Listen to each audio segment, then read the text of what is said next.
Hi అందరికీ, welcome to happy kitchen. ఈరోజు dry fruit smoothie ఎలా ప్రిపేర్ చేసుకోవాలో చూసేద్దాం రండి. ముందుగా ఒక బౌల్ తీసుకొని అందులో 1 టేబుల్ స్పూన్ కిస్మిస్ని యాడ్ చేసుకోండి. 1 స్పూన్ కాజు, 1 spoon watermelon seeds, 1 spoon pumpkin seeds కూడా యాడ్ చేసుకోండి.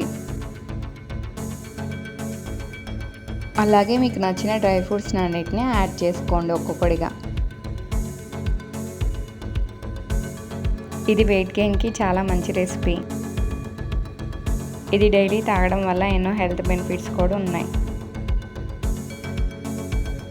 2 కప్స్ మిల్క్ యాడ్ చేసి ఒక 1 అవర్ పక్కన పెట్టుకోండి. నెక్స్ట్ ఒక బనానా తీసుకొని కట్ చేసి మిల్క్లోకి యాడ్ చేసుకోండి. అలాగే ఇందులోకి 1 స్పూన్ హనీని కూడా యాడ్ చేసుకొని గ్రైండ్ చేసుకోండి. అంతే అండి, ఎంతో టేస్టీ అయిన డ్రై ఫ్రూట్ స్మూతీ రెడీ. ఈ వీడియో మీకు నచ్చినట్టయితే లైక్, షేర్, సబ్స్క్రైబ్ చేసుకోండి.